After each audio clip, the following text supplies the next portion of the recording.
ጋይስ ዘሀበሻ እንግዲህ ፖስት ያለው ነገር ተመልከቱ። እንደተመለከትኩት ስግጥ ፍምስ የሚለው አይዲያ ወይም ደግሞ ስም በጣም ብዙ ሰዎች እየተስማሙበት ነው ያለው። በጣም ብዙ ሰዎች ደግሞ አይስማሙበትም። በጣም ኃይለኛ ደጋፊ አለ፣ ከዚህ ሐሳብ ጋር የማይስማማ ደግሞ በጣም ብዙ ሰው አለ። እና እኔ አሁን የቪዲዮ እየሰራሁት ያለው አንደኛ ነገር ለምትደግፉት የሐሳብ እወዳችኋለሁ፣ የሁላችንም ሐሳብ ነው። ለማትደግፉት ሰዎች ደግሞ መጀመሪያ በምን ማስረዳት ፈልጋለሁ መሰላችሁ? እድል እንድትሰጡኝ እንድትረዱኝ ይፈልጋለሁ። ለምን ስግጥ ፍምስ እንዳልኩኝ ባይገርማችሁ እኔ ከካናዳ ስመጣ በብዙ ችግር አልፌ ነው የመጣሁት። የዲያስፖራ ህይወት በጣም ሙድ ይዞብኝ ተጫውቶብኝ ነው የመጣሁት። በጣም አይናፋር ነበርኩኝ። ዝቅተኝነት፣ የበታችነት የሚሰማኝ ሰው አስደሳች ነበርኩኝ። ትልቅ ደረጃ መድረስ አላምንም ነበረ የዛኔ ማለት ነው። ወደ ኢትዮጵያ ስመጣ እንግዲህ ከህቴ ጋር ነው ያረፍኩት፣ which is ምንጣፏ ላይ ማለት ነው። እሷ አልጋዬ ልስጥህ እባክህ እያለችኝ ግን ምንጣፏ ላይ ነው ያረፍኩት።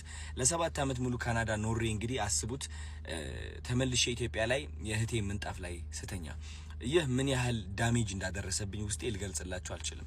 እና ቁጭ ብዬ ያሰብኩትና እኔ ለምንድን ነው የምሰቃየው? ለምንድን ነው ህይወቴ ወደምፈልገው አቅጣጫ የማይሄድልኝ? ለምንድን ነው የምፈራው? ለምንድን ነው የማፍረው? ለምንድን ነው የምደበቀው? ለምንድን ነው ወደ ምፈልግበት ደረጃ ቀጥ ብዬ የማልሄደው የሚል ጥያቄ አይምሮዬ ላይ ሁሌም ጉብ ማለት ጀመረ። ቢካዝ ሁሌም እንዲሳካልኝ እሞክራለሁ፣ እነሳለሁ፣ ግን እወድቃለሁ፣ እፈራለሁ፣ እሸሻለሁ፣ እደበቃለሁ። ገባችሁ አይደል? እና እነዚህ ሁሉ ጥያቄዎች ራሴን ስጠይቅ ያገኘሁት መልስ ምንድነው? አንደኛ ውስጤ ላይ የተቀበረ የበታችነት ስሜት እንዳለ ነው።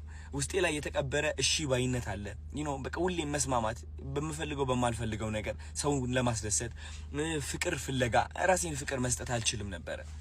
ገባችሁ? ከዛ ደግሞ ምንድነው ፈሪ ነበርኩኝ። የምፈራው ደግሞ ማለት ነው ማንን ነው? የሰው አይን ነው። which is እኔ ለራሴ ስቆም ሰው ካየኝ ቢነቅፉኝስ፣ ቢተርቡኝስ፣ አትችልም ቢሉኝስ፣ ያ ውስጤ ላይ የተቀበረው በራስ አለመተማመን ቢያዩብኝስ የሚል ፍርሃትም ነበረ። ከነዚህ ሁሉ ፍርሃቶች ለማለፍ እድሜ ልኬ ሞክሬያለሁ። ካናዳ ያለው ሞክሬያለሁ። እኔ ያልሄድኩበት መንገድ የለም። በጣም ብዙ ነገር ሞክሬያለሁ። ግን በመጨረሻ አይ ቲንክ እግዚአብሔር ልቤ ውስጥ ያስቀመጠልኝ ቃል ብትኖር ሰግጥ የሚለው ቃል ነው። እኔ ማርያምን ነው የምላችሁ። ማርያምን ሰገጤ የሚለው ቃል አላቀውም ነበረ። በማርያም ስም እየማልኩኝ ነው ያለሁት። አላቀውም፣ አንብቤው አላቅም፣ ከየት አባቱ እንደመጣ አላቅም። ይሄ ቃል ትርጉሙን ስለማላቀው ነው ደፍሬ የተናገርኩት ብዬ አስባለሁ። ግን ሰገጤ የሚለው ቃል ልቤ ላይ አረፈ። ከዛ ሰግጥ ብዬ ቪዲዮ ለቀቅኩኝ። ይህ ቃል ምን ያህል ኃይል እንዳለው አላወቅኩኝም። ምን ያህል ሰዎች